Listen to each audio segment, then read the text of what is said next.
അപ്പോൾ പുഷപ്പിൻ്റെ കാര്യം എന്താണെന്ന് വെച്ച് കഴിഞ്ഞാൽ നമ്മുടെ ബോഡി ഫുൾ കോറെല്ലാം ടൈറ്റ് ചെയ്തിട്ട് വേണം നമ്മൾ പുഷപ്പ് അടിക്കാൻ വേണ്ടിയിട്ട്. അപ്പോൾ പുഷപ്പ്സ് നമ്മൾ കറക്റ്റ് അതിനെ മനസ്സിലാക്കി ചെയ്യുമ്പോൾ നമുക്ക് കുറേ അധികം പുഷപ്പ്സ് അടിക്കാൻ പറ്റും. അപ്പോൾ അതിൻ്റെ ബോഡി കോർ ടൈറ്റ് ചെയ്യുക, പിന്നെ ഷോൾഡർ നമ്മൾ ഉദ്ദേശിക്കുന്ന രീതിയിൽ ഹിപ്പിൻ്റെ പ്ലേസ്മെൻറ്റ് ഇതൊക്കെ കറക്റ്റാക്കിയാൽ തന്നെ നമ്മളിപ്പോൾ ഒരു 5 പുഷപ്പ് അടിക്കുന്നത് നമുക്ക് വേണമെങ്കിൽ അതൊരു 10 പുഷപ്പാക്കി മാറ്റാൻ പറ്റും.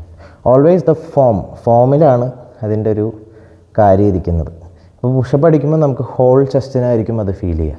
അപ്പോൾ നമ്മൾ കറക്റ്റ് നമ്മുടെ ചെസ്റ്റ് ഇങ്ങനെ വന്ന് വലിഞ്ഞ് അത് കഴിഞ്ഞിട്ട് നമ്മൾ മുകളിലേക്ക് പൊന്തുമ്പോൾ മാക്സിമം മുകളിലേക്ക് പൊന്തി ഷോൾഡറിൽ നിൽക്കുന്ന രീതിയിൽ നമ്മൾ അടിക്കുമ്പോൾ ഫുൾ ചെസ്റ്റിന് നമുക്കത് കിട്ടും.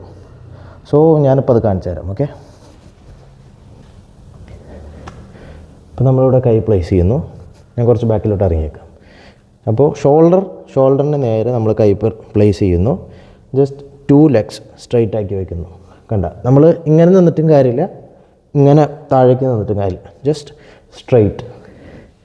എന്നിട്ട് കുറച്ച് മുന്നിലോട്ട് വേണമെങ്കിൽ ഇങ്ങനെ ലീൻ ചെയ്തിട്ട് 1 ഇവിടെ വരെ എത്തണം. Always keep the head straight and 1. ഈ ഒരു പൊസിഷനിൽ 2 3 4 5 6 7 8 9 10. അതാണ് പുഷപ്പിൻ്റെ perfect form. Okay, so perfect ഫോമിൽ അടിച്ചു കഴിഞ്ഞാൽ നമുക്ക് ചെസ്റ്റ് മാത്രമല്ല മൊത്തം ബോഡിക്കും നമുക്കത് ഫീൽ ചെയ്യാം. നമ്മുടെ ഹാൻഡ്സ്, നമ്മുടെ ഷോൾഡേഴ്സ്, നമ്മുടെ ബാക്ക് മസിൽസ് എല്ലാത്തിനും കിട്ടും. സോ ഇതാണ് ഇതിൻ്റെ ഫോം. കറക്റ്റായിട്ട് പുഷപ്പ് എങ്ങനെ അടിക്കാം എന്നുള്ളതിൻ്റെ ഫോം. നമ്മുടെ ചെസ്റ്റ് എപ്പോഴും ടച്ച് ചെയ്തില്ല എന്നുള്ള രീതിയിലാണ് വരേണ്ടത്. കൂടുതൽ സ്ട്രെയിൻ നമ്മൾ ഷോൾഡേഴ്സിനും കൊടുക്കാൻ പാടില്ല.